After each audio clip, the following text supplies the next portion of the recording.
ఇవాళ దేవరగట్టులో కర్రల సమరం జరగనుంది. యుద్ధ భూమిని దేవరగట్టు తలపించనుంది. ఇవాళ మాల మల్లేశ్వర స్వామి కళ్యాణోత్సవం ఉండనుంది. కళ్యాణోత్సవం తర్వాత ఉత్సవ మూర్తుల ఊరేగింపు ఉండనుంది.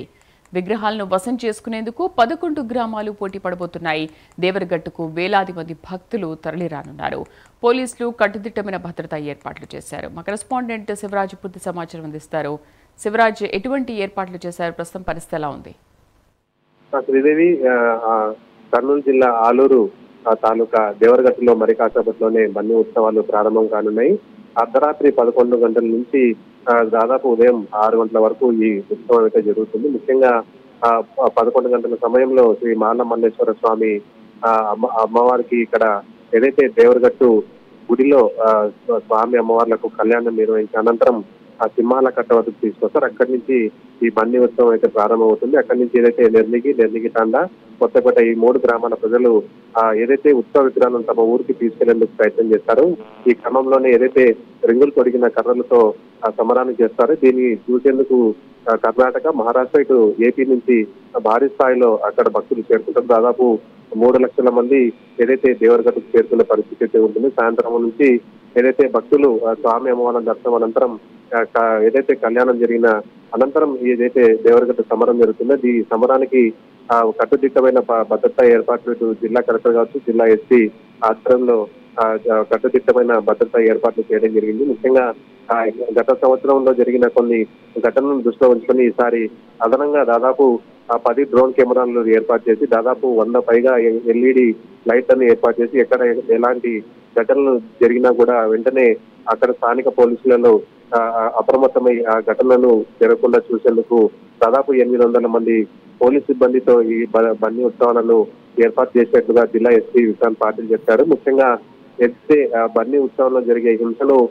అరికట్టేందుకు గత కొద్ది రోజులుగా అవగాహన కార్యక్రమాలు పోలీసులు నిర్వహిస్తారు. దీనికి అనుగుణంగానే గ్రామాల ప్రజలు కూడా ఎక్కడ ఏదైతే ఆ హింసకు పాల్పడకుండా తాము సంబరంగానే ఈ ఉత్సవాన్ని జరుపుకుంటామని చెప్పి ఇటు గ్రామస్తులు చెప్తారు. అయితే కొంతమంది తాగి వచ్చి ఉత్సవంలో జరిగే ఘటనల వల్ల తమకు చెడ్డ పేరు వస్తుందని చెప్పి ఇటు ఈ 3 గ్రామాల ప్రజలు అయితే చెప్తున్నారు. అయితే ఈ ఏడాది ఎలాంటి ఘటనలు జరగకుండా ఇటు పోలీసులు కావచ్చు, ఇటు రెవెన్యూ యంత్రాంగం భక్తులకు కావచ్చు, ఇటు బన్నీ ఉత్సవాల్లో పాల్గొనే వారికి ఎలాంటి ఇబ్బందులు లేకుండా ఏర్పాట్లు అయితే చేయడం జరిగింది.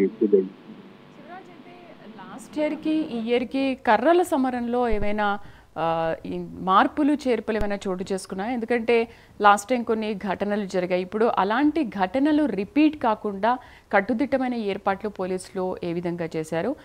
పోయిన సంవత్సరానికి ఈ సంవత్సరానికి ఎటువంటి తేడా కనిపిస్తోంది కర్రల సమరంలో? అండ్ ఎన్ని గంటలకు ఈ సమరం ప్రారంభం కానుంది? అయితే ముఖ్యంగా ఇటు జిల్లా కలెక్టర్ కావచ్చు, జిల్లా ఎస్పీ కావచ్చు, ఇప్పటికే ఒక 3 మీటింగ్లలో ఇక్కడ ఏదైతే 3 గ్రామాల ప్రజలతో సమావేశం నిర్వహించడం జరిగింది. ప్రశాంతమైన వాతావరణంలో బన్నీ ఉత్సవం జరుపుకోవాలని చెప్పి హింసకు తావు లేకుండా చూడాలని చెప్పి ఆ గ్రామస్తులను జిల్లా కలెక్టర్, జిల్లా ఎస్పీ ఇద్దరు ఏదైతే గ్రామాల ప్రజలను సూచించడం జరిగింది. ముఖ్యంగా ఆ పోలీసులు గత 10 రోజులుగా ఏదైతే దాదాపు 10 గ్రామాలలో పికెటింగ్ నిర్వహించి ఏదైతే రింగులు తొడిగిన కర్రలను స్వాధీనం చేసుకుని దాదాపు 200కు పైగా కర్రలను ఇప్పటికే పోలీసు అధికారులు స్వాధీనం చేశారు. ముఖ్యంగా నాటుసారా కావచ్చు, మిగతా ఎలాంటి ఉన్నా కూడా ఎక్సైజ్ అధికారులు, పోలీసు అధికారులు దాదాపు 10 రోజుల నుంచి మొత్తం గ్రామాలలో పికెటింగ్ నిర్వహించి ఎక్కడికక్కడ కట్టుదిట్టమైన భద్రత నడుమ ఈ బన్నీ ఉత్సవాలు చేయాలనే ఉద్దేశంతో పోలీసులు అయితే ముఖ్యంగా దాదాపు 800 నుంచి 1000 మంది పోలీసులు ఈ ఒక్కరోజు ఏదైతే గట్టుపైకి చేరుకుంటారు. ముఖ్యంగా ఏదైతే రెవెన్యూ పరంగా ఏదైతే భక్తులు వస్తారో ఆ భక్తుల పరంగా కూడా వారికి ఇబ్బందులు లేకుండా బారిగేట్లు ఏర్పాటు చేయడం జరిగింది. మొదటిసారి ఏదైతే భక్తులకు ఇబ్బందులు లేకుండా ఈ కొండపైకి దాదాపు 380 మెట్లు ఉంటాయి. ఆ మెట్లు మొత్తం ఏదైతే బారిగేట్లు ఏర్పాటు చేశారు. అయితే ఈ గత ఏడాది దురదృష్టవశాత్తు 3 చనిపోవడం జరిగింది. ఈ సంవత్సరం అలా జరగకుండా ఇటు రెవెన్యూ పరంగా, పోలీసుల పరంగా చర్యలు అయితే చేపట్టారు.